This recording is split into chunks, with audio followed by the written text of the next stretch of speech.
오늘의 말씀 사사기 2장 13절부터 17절입니다. 곧 그들이 여호와를 버리고 바알과 아스타롯을 섬겼으므로 여호와께서 이스라엘에게 진노하사 노략하는 자의 손에 넘겨주사 그들이 노략을 당하게 하시며 또 주위에 있는 모든 대적의 손에 팔아 넘기심에 그들이 다시는 대적을 당하지 못하였으며 그들이 어디로 가든지 여호와의 손이 그들에게 재앙을 내리시니 곧 여호와께서 말씀하신 것과 같고 여호와께서 그들에게 맹세하신 것과 같아서 그들의 괴로움이 심하였더라. 여호와께서 사사들을 세우사 노략자의 손에서 그들을 구원하게 하셨으나 그들이 그 사사들에게도 순종하지 아니하고 오히려 다른 신들을 따라가 음행하며 그들에게 절하고 여호와의 명령을 순종하던 그들의 조상들이 행하던 길에서 속히 치우쳐 떠나서 그와 같이 행하지 아니하였더라. 아멘. 주의 은혜가 늘 함께 하시기를 바랍니다. 우리 여호수아가 죽은 후 이제 새로운 세대에게 하나님이 주신 사명은 우리가 지난 시간에도 봤듯이 약속의 땅으로 올라가서 전치하는 것입니다. 어떤 이는 이 말씀을 그대로 행했고 어떤 이는 하나님이 주신 사명을 포기합니다. 이유는 여러 가지가 있는데 가나안 사람들에게 철병거가 있었다 그랬어요. 그러니까 당시는 이스라엘 백성들은 무기를 쓸 때 돌로 만든 것 내지는 잘해야 청동기를 쓰던 시대인데 이제 가나안은 철병기를 만들기 시작하던 때예요. 그러니까 어떤 면에서 보면 급이 다른 그런 군사력을 가지고 있죠. 그게 좀 무서움이 됐을 것 같아요. 하지만 이런저런 이유가 있지만 이스라엘이 스스로 가나안 사람들과 함께 하려고 살려고 작정한 것도 있어요. 결국 이스라엘의 이 외적인 힘은 중요하지 않을 수가 있습니다. 문제는 그들의 마음이에요. 그들의 마음. 하나님이 주신 약속으로 가득 차서 힘차게 올라갔던 사람에게는 그 땅이, 그 약속의 땅이 주어졌지만 대부분의 사람은 현실에 안주합니다. 결국 정말 중요한 건 뭐냐 하면 하나님이 주신 그 약속도 중요하죠. 그러나 그 약속을 믿느냐 안 믿느냐 하는 거예요. 믿느냐, 믿음이 중요한 거예요. 믿음이. 약속을 준 하나님을 섬기느냐. 그래서 2장은요. 1장에는 올라가라는 말이 굉장히 많이 나오는데 2장에는 섬긴다는 말이 굉장히 많이 나와요. 물론 그 섬긴다는 단어가 여호와 하나님을 섬긴다는 데에는 한 번밖에 안 쓰여요. 나머지는 가나안을 섬기는 거예요. 가나안의 신들을 섬기는. 결국 2장에서 중요한 것은 누구를 섬기느냐. 누구를 섬기느냐. 우리가 읽은 본문 앞에 그 2장 6절부터 10절은요. 여호수아 24장에 나오는 말씀을 반복한 거예요. 그러니까 이스라엘의 지도자, 여호와의 종이라고도 불렸죠. 이 여호수아가 죽은 것, 그 여호수아의 죽음은요, 시대와 시대, 세대와 세대 사이를 가르는 아주 중요한 사건입니다. 여호수아가 살아있는 동안에는 그리고 여호수아와 함께 하나님의 위대하신 일을 본 사람들이 살아있는 동안에는 이스라엘은 여호와를 섬겼다 그랬어요. 근데 굳이 여호와를 섬겼다. 여호수아와 함께 하나님이 하신 일을 본 사람들이 살아있을 때는 여호와를 섬겼다. 이 말은 뭔가 좀 불길함이 담겨 있죠. 그러면 다 죽은 다음에는 여호와를 섬기지 않았다라는 거예요. 가나안 땅으로 들어오기 전 세대가 죽기 전에는 여호와를 섬겼지만 그 이후에는 다른 일이 벌어졌다. 10절에 이런 말씀이 있어요. 그 세대의 사람도 다 그 조상들에게로 돌아갔고 그 후에 일어난 세대는 여호와를 알지 못하며 여호와께서 이스라엘을 위하여 행하신 일도 알지 못하였다. 자, 세대가 바뀌었는데 이제 그 새로운 세대는, 다른 세대는 여호와도 모르고 여호와께서 하신 일도 모른다. 몇백 년 전 이야기도 아니잖아요. 그죠? 바로 얼마 전 이야기예요. 할아버지, 아버지의 일이에요. 근데 그 자녀들은 몰랐다. 시간이 흘러 하나님을 아는 세대에서 하나님을 알지 못하는 세대로 물갈이가 일어났다는 거예요. 참된 하나님, 그분이 행하신 구원의 역사가 이제 먼 과거의 일이 되었고 더 이상 기억하지도 못하는 일이 되었다. 약속의 땅에 도착했는데 그 약속을 주신 하나님은 잊어버린 어처구니 없는 상황이 벌어진 거죠.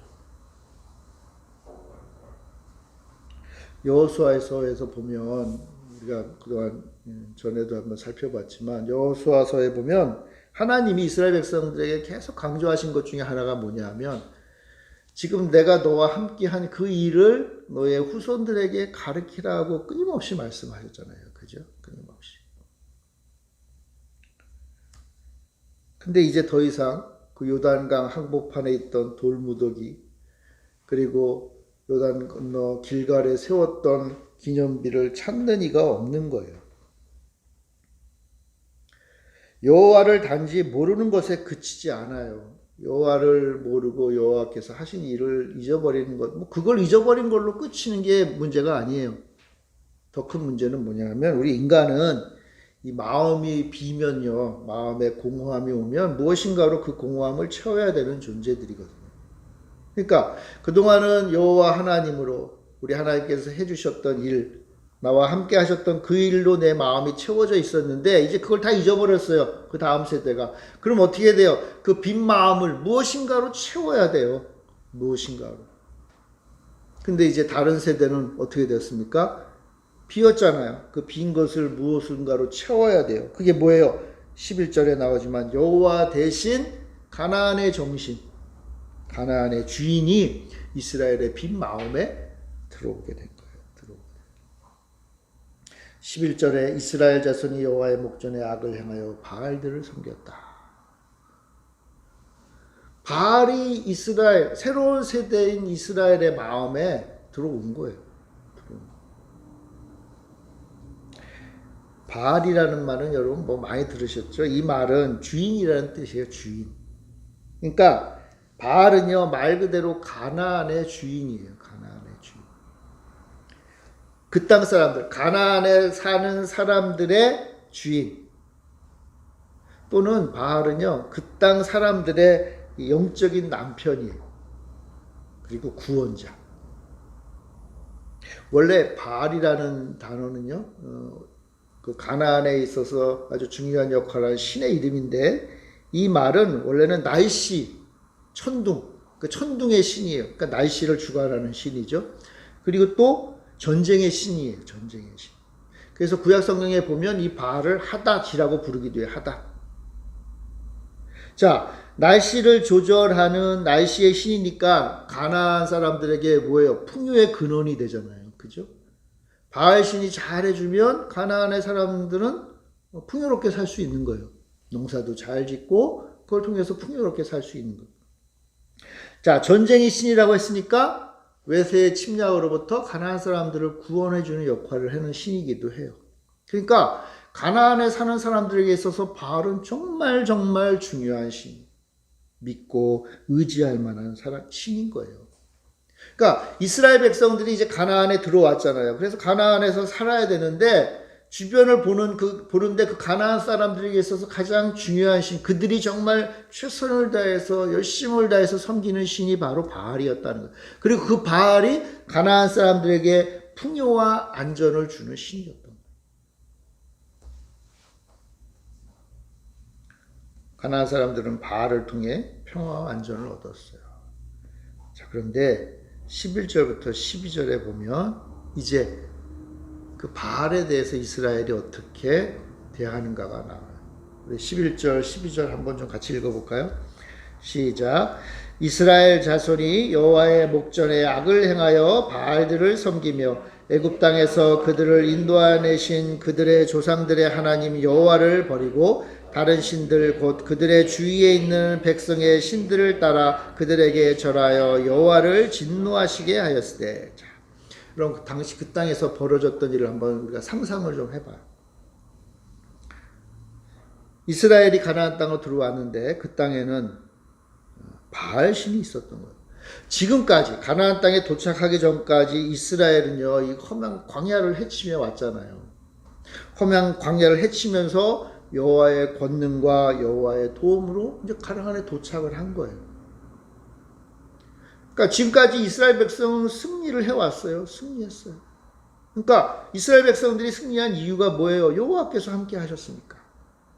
뿐만 아니라 여호와께서는 이스라엘 백성들이 광야를 오는 동안 그들의 먹을 것도 주셨잖아요. 그들의 삶을 책임져 주신 거예요. 심지어 가나안에 들어와서도요, 여호와의 백성은 승리를 해요. 물론 완전히 다 얻지는 못했지만 가나안을 공격해서 여러 성읍을 공격해서 승리했잖아요. 쟁취했잖아요. 갈렙과 같은 위대한 영웅들도 있잖아요. 자, 이때까지만 해도 이스라엘의 여호와, 이스라엘이 섬기는 여호와는 가나안이 섬기는 바알을 물리쳤어요. 그러니까 누가 센 거예요? 여호와가 센 거예요. 여호와가 더 강력한 거예요. 이스라엘 백성들 입장에서 우리가 믿는 여호와 하나님이 저 가나안 사람들이 믿는 바알보다는 강한 거예요. 그러니까 뭐예요? 그러니까 우리가 이기는 거잖아요. 그렇게 생각한 거예요. 이스라엘의 여호와는 위대한 승리자요, 위대한 장군인 거. 근데 시대가 바뀌었다고 그랬잖아요. 시간이 흘렀어요. 이스라엘이 더 이상 승리하지 못하는 거. 승리하지 못하는 거. 더 이상 가나안 백성들을 쫓아내지도 못했다. 1장에서 그랬죠. 쫓아내지 못했어. 그러니까 이스라엘이 가나안 사람들과 함께 살 수밖에 없어요. 원래 이스라엘 백성들 주변에는 누가 있어야 돼요? 여러분, 하나님 백성 주변에는 하나님 백성이 있어야 돼요. 하나님이 가나안 땅을 이스라엘 백성들에게 주실 때 그 가나안 땅에서 하나님 백성 옆에 하나님 백성이 있어야 돼요. 하나님 백성만 함께 했다는 뜻이죠. 자, 그런데 어떤 일이 벌어진 거예요? 하나님 백성이 있는데 그 주변에 하나님을 믿지 않는 이방의 백성들이 있는 거예요. 함께 섞여 살게 된 거예요. 이스라엘 주위에 가나안이 있어요. 물론 그 가나안의 신이 바알도 함께 있는 거죠. 자, 세대가 바뀌어 가잖아요. 여호와를 알던 세대는 어떻게 됐다 그랬죠? 땅으로 돌아갔다 그래서 다 죽었다. 다 죽었다. 그리고 가나안과 함께 지냈던 이스라엘이 이제 나오는 거죠. 자, 여러분, 세대가 바뀌어서 새로운 세대가 이제 가나안 땅에 사는 이스라엘의 중심이 되었잖아요. 그 사람들은 어떤 사람들이에요? 가나안에서 태어났거나 최소한 가나안 사람들과 어린 시절 함께 지냈던 이스라엘 백성인 거예요. 함께 교류하면서 사는 거예요. 그러니까 나는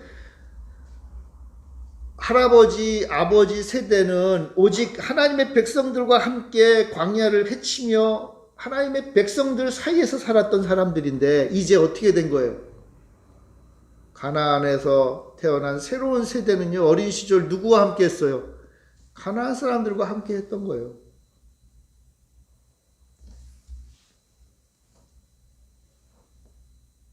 그들은 이제 여호와를 잊었다 그랬죠. 대신 그들에게 새로운 세대인 이스라엘에게 바알은 아주 익숙한 내 이웃의 신이에요. 내가 친하게 지냈던 친구가 믿는 신이에요. 게다가요, 그 바알은요, 내가 좋아하는 그 친구의 풍요와 안전을 지켜주는 신이에요. 바로 전 세대만 해도 하나님의 말씀에 따라 몰아내야 될 신이요, 몰아내야 될 사람인데 이제는 어떻게 된 거예요? 친한 사람이 되고 친근한 신이 되었어요.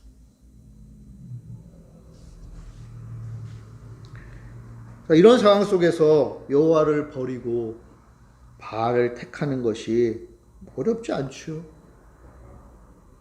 위화감도 없는 거예요.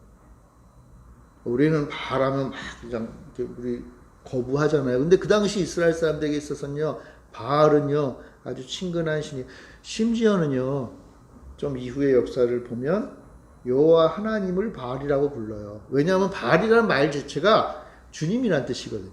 주님. 우리가 우리나라에서 하느님 하면은 그냥 일반적인 우리가 믿는 하나님을 표현한 거기도 하지만 이 땅에서 오랫동안 우리나라에서 오랜 역사를 통해서 일컬어왔던 최고의 신이 하느님이잖아요. 그죠? 그렇게 돼버린 거예요. 그러니까 바알을 섬기는 게 전혀 이상하지 않은 시대가 오고 있는 거예요. 시대의 흐름에 자연스럽게 편승한 거죠. 그러니까 이스라엘은 바알의 백성이 되고 있는 거예요. 바알의 백성. 하나님이 가장 우려하셨던 거죠. 그래서 하나님을 떠났어요. 대신 뭐라 그래요? 13절에 그들이 여호와를 버리고 바알과 아스다롯을 섬겼다. 뭐 대단히 하나님을 배반한다는 생각도 없었을 수 있어요. 왜냐하면 그 하나님이 바알이라고 생각을 한 거예요. 바알이 하나님이고 하나님이 바알이에요. 쉽게 말하면 좋은 게 좋은 거예요.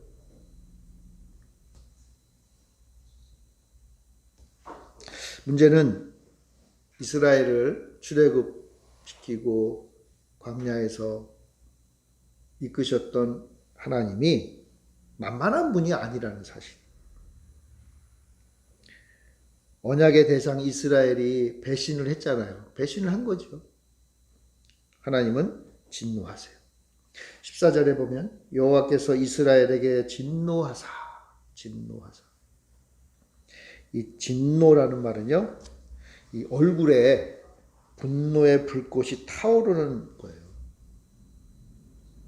얼굴이 불타다, 그런 의미. 단어의 원래 의미를 따지면. 근데 이건요, 약간 오해할 수 있는데, 그냥 급격하게 속에서 그냥 천불이 올라온다 그러죠. 화가 나가지고 막 그렇게 폭발하듯이 하는 그걸 말하는 건 아니에요. 아주 감정적인 그런 표현이 아닌 거예요. 이거는요, 급격하게 폭발하는 그런 노염이라기보단 악에 대해서 합당한 처사를 묘사하는 데 쓰인 거예요. 예를 들면 이런 거예요. 여러분, 왕 앞에서 신하가 불순종할 때 왕이 어떻게 하죠? 왕이 막 화를 내나요? 물론 화가 나겠죠. 근데 이게 그냥 너가 나한테 감히 배신을 해? 막 해가지고 이런 의미가 아니라, 여러분, 신하가 왕에게 배신하면 어떻게 되는 거예요? 이거는요, 왕이 화가 나고 안 하고가 관계없는 거예요. 뭐예요? 법에 따라 처벌받는 거잖아요. 그죠? 신하는 왕에게 충성을 해야 되는 그런 법이 있는 거잖아요. 그 법을 어기니까 어떻게 돼요? 징계를 당하는 거죠. 그런 의미예요. 그런 의미 사실은. 신하의 배신에 대해서 왕이 행하는 상하는 징계를 말하는 단어예요. 진노하사. 그래서 성경은 이것을 의로운 분노라고 하죠. 의로운 분노. 규정에 따른 징계. 그러니까 하나님이 이스라엘 백성들, 하나님을 떠나서 배신한 이스라엘 백성들에게 하나님이 주시는 이 분노는 그냥 무이성적으로 그냥 아주 극렬하게 반응하는 그런 것이 아니라, 이거는 신실함을 벗어난 자를 향한 냉철한 징계를 말하는 거예요. 그래서 하나님은 14절에 말하길 이스라엘이 어디로 가든지 그들에게 재앙을 내리겠다. 이게 악에 대한 하나님의 태도인 거예요. 신하가 배신한 것에 대한 왕이 보이는 태도예요. 징계하겠다. 자, 근데 우리가 좀 알아야 될 게 하나 있어요. 뭐냐 하면, 여러분 11절에 보면 이런 말씀 있잖아요. 이스라엘 자손이 여호와의 목전에 악을 행했다. 자, 이스라엘이 하나님 앞에 뭘 했다고요? 악을 행했다 그랬어요. 근데 우리가 읽은 그 15절에 보면 그들이 어디로 가든지 여호와의 손이 그들에게 재앙을 내리신다 그랬잖아요. 재앙. 우리 한글 성경은 다르게 번역을 했는데 두 단어가 같은 단어예요. 그러니까 하나님의 징계는 뭐냐 하면요, 이스라엘이 행한 악을 그대로 돌려주는 거죠. 자, 그러니까 이스라엘이 악을 행해서 하나님이 이스라엘에게 악을 행하셨다는 의미예요. 하나님이 악을 행하시는 게 아니죠. 이 말은 무슨 의미인가 하면, 이스라엘이 행한 그 악이 그대로 이스라엘에게 되돌아왔다는 거예요. 악을 행했잖아요, 이스라엘이. 그 악행의 결과가 이스라엘에게 그대로 왔다. 악이 그대로 왔다. 그게 이스라엘에게 뭐예요? 그게 재앙이라는 거예요. 저는 이 말에서 어떻게 보면 아이러니하지만 이를 통해 희망을 하나 보게 돼요. 하나님은요, 당신의 백성이 행한 그 배신에 대해서 불타는 복수심으로 폭력적으로 이스라엘을 징계하는 분이 아니라는 거예요. 이스라엘이 악을 저질렀잖아요. 하나님은 이스라엘이 저지른 악에다가 가중 처벌을 해가지고 막 더 부풀려서 그거를 이스라엘 백성들에게 징계로, 세상 말로 징계를 때리는 분이 아니라는 거예요. 이스라엘이 악을 행했으니까 그 악만큼은 이스라엘에게 징계로 가요. 자기들이 행한 악을 자기들이 짊어지는 거예요. 대신 하나님은 이스라엘 백성을 향한 당신의 첫 마음을 포기하지 않아요. 이스라엘을 향한 하나님의 첫 마음이 뭐예요? 최소한 징계는 아니라는 거예요. 하나님이 이스라엘에게 준 건 징계가 아니에요. 하나님의 마음은 변치 않아요. 그래서 다른 길이 제시되는 거예요. 다른 길. 자, 이스라엘이 악을 행했어요. 배반을 했어요. 하나님이 그들에게 징계를 내리세요. 그러면 어떻게 돼요? 그럼 이스라엘이 멸망해야 되잖아요. 최소한 악이 악으로 돌아간 거니까. 근데 하나님은 전혀 다른 길을 얘기하세요. 16절에서 우리는 그 사실을 목격하죠. 16절에 보면 여호와께서 사사들을 세우사 노략자의 손에서 그들을 구원하게 하셨습니다. 기대하지 않은 일이죠, 사실은. 우리는 사사를 지난 시간에 배웠죠. 사사는 이스라엘의 법정에서 정의를 선포하는 역할을 하고요. 이스라엘을 노략자의 손에서 구원하는 특별한 지도력을 가진 사람이에요. 자, 그런데 왜 하나님이 사사를 세우세요? 왜? 악을 저질렀으면 그 악에 대한 대가를 받게 그냥 하나님이 하시는 건 사실 없어요. 이스라엘이 악을 저질렀고 그 악이 그대로 이스라엘에게 간 것뿐이에요. 근데 왜 하나님은 사사를 세우시죠? 뭔가 다른 상황이 있는. 18절 한번 같이 읽어봅시다. 18절 시작. 여호와께서 그들을 위하여 사사들을 세우실 때에는 그 사사와 함께 하셨고 그 사사가 사는 날 동안에는 여호와께서 그들을 대적의 손에서 구원하셨으니 이는 그들이 대적에게 압박과 괴롭게 함을 받아 슬퍼 부르짖음으로 여호와께서 뜻을 돌이켜 주심이니라. 이스라엘은요, 대적으로부터 압박과 괴롭힘을 당하고 그 결과 탄식하고 있죠. 이 압박과 괴로움을 받아서 탄식하고 있는 모습은 출애굽기를 떠올리죠. 어떻게 보면 이스라엘 백성들이요, 애굽에서 그리고 그 이후에 출애굽에서의 그 하나님을 다 잊어버렸다 그랬잖아요, 새로운 세대는. 근데 조상들이 했던 일을 똑같이 하고 있어요. 그러니까 이스라엘은 자신이 처한 처지와 상황을 탄식해요. 그러니까 좋게 보였던, 아무 부담감이 없었던 그 가나안의 종교가, 가나안의 신이 그들에게 올무가 된 것을 이제 비로소 어렴풋하게 깨닫는 거죠. 근데 우리가 좀 생각할 것은 지금 이들이 탄식하고 자신의 처지를 한탄하고 있는 것, 이걸요, 자신의 죄를 깨닫고 회개한 것으로 볼 수는 없어요. 그러니까 단지 지금 상황을 토로할 뿐이에요. 그러니까 지금 힘드니까, 힘들고 어려우니까 탄식하는 거예요. 정말 회개했다면 그들은 하나님께 돌아오거나 회개의 제단을 쌓아야 돼요. 그런 건 안 해요. 그냥 힘든 거예요. 아이고 죽겠어요. 아이고 죽겠어요. 힘들어요. 말만 하는 거예요. 그러니까 그때 반응하는 거죠. 그러니까 하나님만 섬겨야 되는데 힘드니까 하나님도 섬기는 거예요. 자, 하나님만 섬겨야 될 이스라엘 백성들이 힘이 드니까 하나님도 섬겨보려고 하는 거예요. 여러 신들 다 한번 섬겨보는 거예요. 그 중에 하나라도 되면 되는 거예요. 그러니까 이런 태도예요. 이런 태도. 물론 여호와 하나님을 향한 신앙은 오랜 역사를 통해 이스라엘에 흘러왔잖아요. 그러니까 좀 더 간절했겠죠. 그러나 하나님이 원하는 그만큼은 아니라는 거예요.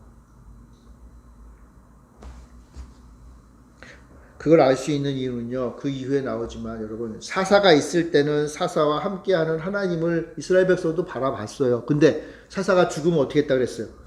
사사가 죽으면 이스라엘은 하나님을 떠났다.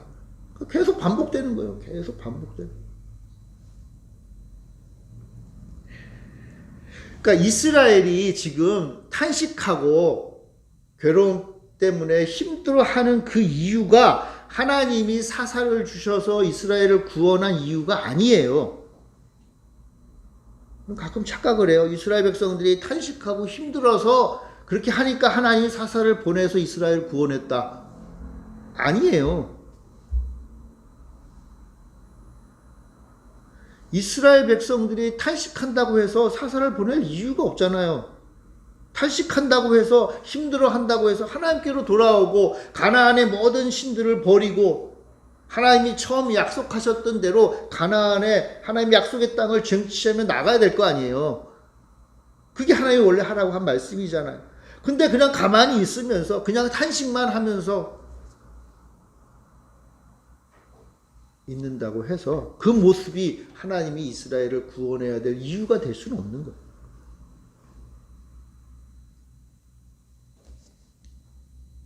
좀 심하게 말하면 우리가 하나님 앞에 나와서 하나님 나 좀 살려주세요라고 말했다고 기도했다고 철야했다고 금식했다고 하나님이 우리를 구원해 주시는 기도의 제목을 들어주시는 게 아니라는 거예요. 그래야 될 이유가 없어요. 내가 금식하고 내가 철야하고 내가 하나님 앞에 부르짖는 게 뭐 대단하다고 하나님이 우리를 구원하시겠어요.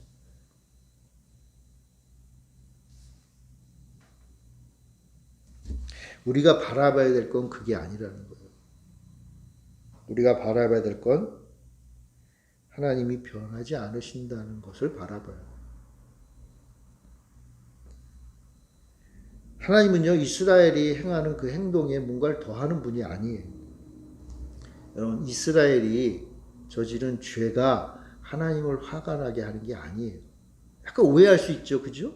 이스라엘이 죄를 저지르면 하나님 화가 나시겠죠. 진노하셨다 그랬잖아요, 그죠? 하나님 진노하셨다. 이 말은 이거예요. 이스라엘의 죄악이 하나님을 더 화나게 하는 게 아니에요. 반대로 이스라엘이 잘한다고 해서 상급이 주어지는 것도 아니에요. 이스라엘이 못한다고 징계가 더 추가되는 것도 아니에요. 그저 이스라엘이 행한 악이 재앙으로 돌아올 뿐이에요. 하나님 그것을 그냥 내버려 두실 뿐이에요. 이스라엘이 악을 저지르니까 그 악이 그들에게 다시 돌아가서 그들을 힘들게 하고 괴롭히고 재앙으로 나타나게 하는 걸 그저 내버려 두실 뿐이에요. 왜요? 하나님은 공의의 하나님이시니까. 그러나 하나님이 화가 난다고, 소위 말해서 열받는다고 이스라엘 백성들에게 더해서 재앙을 내리는 분이 아니라는 거예요.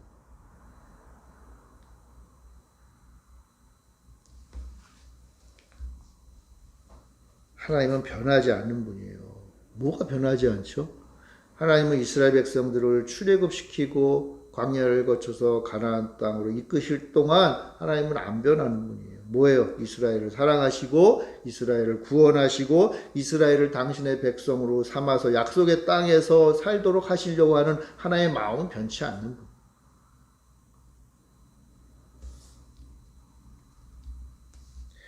내가 징계를 당한다고 해서 하나님의 마음이 더 안 좋아지셨네. 나를 더 미워하시나 봐.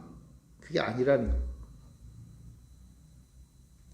내가 잘한다고 하나님이 나를 더 사랑하시나 봐. 그것도 아니에요. 아니, 이미 하나님은 나를 충분히 사랑하고 계시는 분이기 때문에. 그럼 이스라엘의 구원은 그래서 하나님의 은혜로부터만 오는 거예요. 이제는 이스라엘이 그걸 잊었죠. 그죠? 이스라엘은 하나님의 은혜를 잊었어요. 근데 이스라엘은 잊어버린 그 하나님의 은혜로부터 이스라엘의 구원이 오는 거예요. 이스라엘은 잊었지만 하나님은 잊지 않고 있는 그 언약으로부터 사사가 세워지고 사사의 손으로 이스라엘이 구원을 얻는 거예요. 하나님이 사사를 세우셨잖아요. 하나님이 사사를 세우신 이유는 이스라엘이 울부짖어서가 아니라 하나님의 은혜 때문에 사사가 세워진 거예요.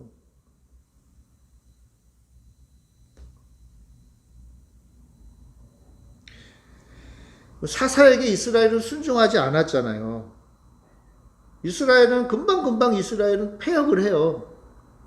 구원의 상황이 오래 가지 않아요. 그러니까 이스라엘이 뭔가 좀 해서 사사가 세워지고 그래서 구원받는다. 거기에 의존하기 시작하면 그 구원은 짧을 수밖에 없어요. 언제 바뀔지 몰라요. 우리가 바라봐야 될 게 뭐예요? 변하지 않는 것에 우리의 믿음의 닻을 내려야죠. 그게 뭐예요? 하나님의 은혜. 하나님이 잊지 않으신다는 그 사실에 우리의 희망이 이어지는 거예요. 언제까지? 여러분, 언약을 배신한 백성을 향해서 하나님의 은혜는 예수님의 십자가까지 이르는 거예요. 예수님의 십자가까지 하나님은 변치 않으시는 거예요. 거기에 따라 그것에 의해서 우리가 구원을 얻는 거예요. 그 변치 않는 하나님의 은혜. 이스라엘이 가나안에 바알 신을 섬기든 아니면 하나님 앞에 나와서 울부짖든 그 상황이 중요한 게 아니라 변치 않는 하나님의 은혜로 구원을 얻는 거예요. 하나님이 언약을 잊지 않으시기 때문에 우리에게 구원이 오는 거예요. 하나님은 인간과 같지 않다고 그러셨죠? 거룩하신 하나님이라 그러잖아요. 하나님은 죄에 대해서 분노하세요. 근데 하나님의 분노는 악을 악으로 돌아가게 하는 것이에요. 그렇지만 바로 그때에도 이스라엘이 악을 저질러서 그 악이 이스라엘에게 재앙으로 다가오는 그 순간에도 하나님의 마음은 변치 않는 거예요. 항상 상처받고 고통받는 당신의 백성을 향한 긍휼로 가득해요. 하나님의 마음은 변치 않죠. 민수기 23장 19절에 보면 하나님은 사람이 아니시니 거짓말을 하지 않으시고 인생이 아니하시니 후회가 없으시도다. 어찌 그 말씀하신 바를 행하지 않으시며 하신 말씀을 실행하지 않으시랴. 하나님 한번 하신 말씀은 변치 않는다. 거기에 우리가 희망을 가져야 되는 거예요. 내가 하나님 앞에 좀 잘못했어. 큰일 났네. 왜 내가 한 행동에 의지하려고 그러세요? 내가 하나님 앞에 좀 잘했어. 이거 하나님 보시고 나에게 복 주시겠지. 언제 뒤집어질지 모르는 우리 인생에 왜 그렇게 그걸 의지하시냐. 변치 않는 걸 의지해야 돼요. 변치 않는. 하나님 그렇게 해주겠다고 약속하셨어요. 그러니까 뭐예요? 우리 역시 변치 않는 그 하나님의 은혜에 우리를 고정시켜야 되는 거예요. 따라서 매우 중요한 진리가 있습니다. 여러분, 하나님의 백성은요, 여러분 잘 아셔야 돼요. 하나님의 백성은 인과응보의 질서에서 사는 자들이 아니에요. 하나님은 진리 가운데 서 계시죠. 공의로운 분이에요. 당신의 백성을 향해서도 너희는 거룩하라고 하셨죠. 요청하세요. 근데 하나님의 백성의 신분과 생사와 구원은 백성이 우리가 한 일에 따라, 좀 다른 말로 말하면 인과응보에 따라 정해지는 게 아니에요. 하나님의 백성의 신분과 생사와 구원은 하나님의 은혜, 한 번 정한 것은 변치 않는 하나님의 마음을 따라 백성에게 주어지는 거예요. 여러분, 우리들의 신분과 생사와 구원은 내가 뭘 하고 안 하고에 따라 결정해지는 게 아니라 변치 않는 하나님의 마음, 그 마음으로부터 나오는 은혜와 사랑과 정의에 따라 결정되는 거예요. 그럼 지금 이스라엘 백성들이 바알을 섬기고 정말 엉망진창인 시대잖아요. 사사 시대가. 그 시대에 왜 하나님이 사사를 세우셨느냐? 하나님의 마음이 변치 않았기 때문에.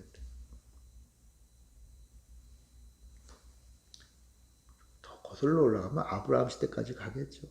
아브라함에게 주셨던 약속, 모세를 통해서 함께 하셨던 하나님의 그 마음, 광야를 헤치며 여호수아를 통해서 이제 가나안에 입성한 이후에도 하나님의 그 변치 않는 그 은혜, 긍휼, 이게 오늘 이 시대의 사사 시대에 사사를 세운 유일한 이유예요.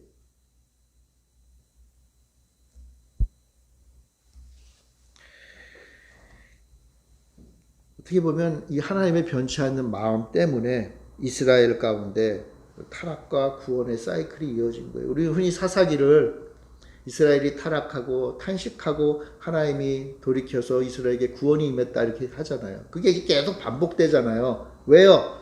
이스라엘이 타락해서? 아니에요. 이스라엘이 부르짖어서? 아니에요. 반복된 이유가 있어요. 인간이 연약해서 이스라엘이 배신을 맨날 때리는 그냥 못돼 먹은 백성들이라서? 아니에요. 이 사이클이 반복된 이유가 있어요. 하나님이 변하지 않는 분이라서 그래요.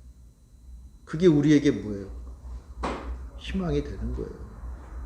이스라엘이 보인 이 타락의 사이클이 한편으로는 조롱거리요, 탄식거리요. 야, 왜 저때 사람들은 왜 저 모양으로 하나님을 저렇게 배신하며 살았지? 조롱거리가 될지언정 사실 뒤집어 놓고 보면 그게 우리가 구원받은 이유예요. 하나님은 이스라엘을 향한 마음이 변치 않았기 때문에 끊임없이 사사를 세우신 거예요. 그래서 끊임없이 이 사이클이 반복된 거예요. 여러분, 하나님은 진노하지만 당신의 뜻을 돌이키기도 해요. 18절에 보면 여호와께서 뜻을 돌이키셨다 그랬잖아요. 이스라엘이 대적에게 압박과 괴롭힘을 받아 슬퍼 부르짖었다 그랬어요. 그러므로 여호와께서 뜻을 돌이켰다. 여러분, 이스라엘이 슬퍼 부르짖어서 뜻을 돌이켰나? 예, 그렇게 보여요. 근데 이스라엘이 슬퍼 부르짖고 하나님의 마음을 돌이키는 것 사이에는 논리적인 이유가 없어요. 사실은 하나님이 죄인들이 하나님을 떠난 자들이 부르짖고 있는데 굳이 하나님이 그걸 들어주셔야 될 이유가 뭐가 있어요? 없잖아요. 배신했는데요. 뭐 배반자들이에요. 더 이상 하나님의 백성들이 아닌 거예요. 들어줄 이유가 뭐가 있어요? 뭐 하나님이 세상 말로 호구인가요? 그럴 이유가 없잖아요. 근데 그럼에도 불구하고 하나님이 마음을 돌이키신 이유가 뭐냐 이거예요. 이유가 하나님은 참 미련하게도 변치 않는 분이다.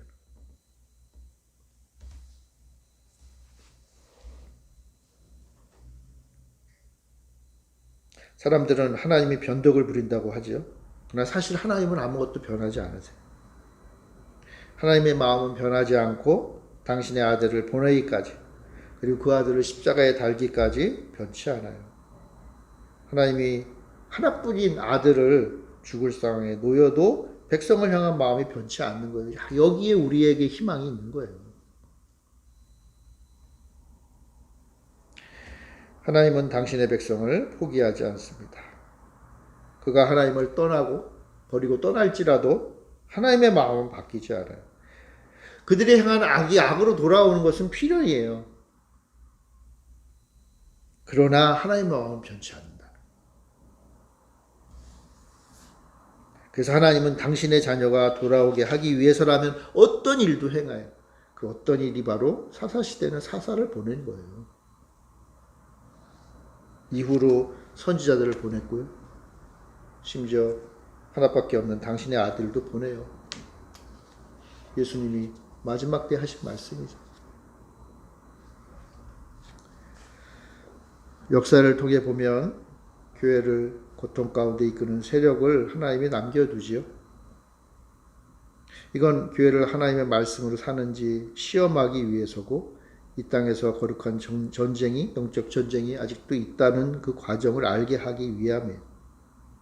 자, 그러니까 이스라엘 백성들에게 있어서 희망은 이스라엘 백성들이 바알과 함께하고 바알을 섬기고 그래서 힘들고 아프고 고통스럽고 괴로워하고 탄식하는 것, 그게 아니라 하나님이 그것들을 통해서 하나님의 마음이 변치 않았다는 사실을 깨닫게 하기 위함이에요. 사사들이 계속 세워지는 걸 볼 때마다 신실한 하나님의 백성들은 다시 한번 마음속으로 새기는 거예요. 뭐예요? 하나님이 포기하지 않으시는구나. 포기하지 않고 다시 기회를 주시는구나. 왜요? 하나님은 변치 않으시니까. 자, 그런 면에서 고난은 하나님의 또한 도구예요. 고난을 통해서 이스라엘이 부르짖고 다시 한번 하나님의 변치 않는 그 마음을 의지하고 바라보게 하는 것.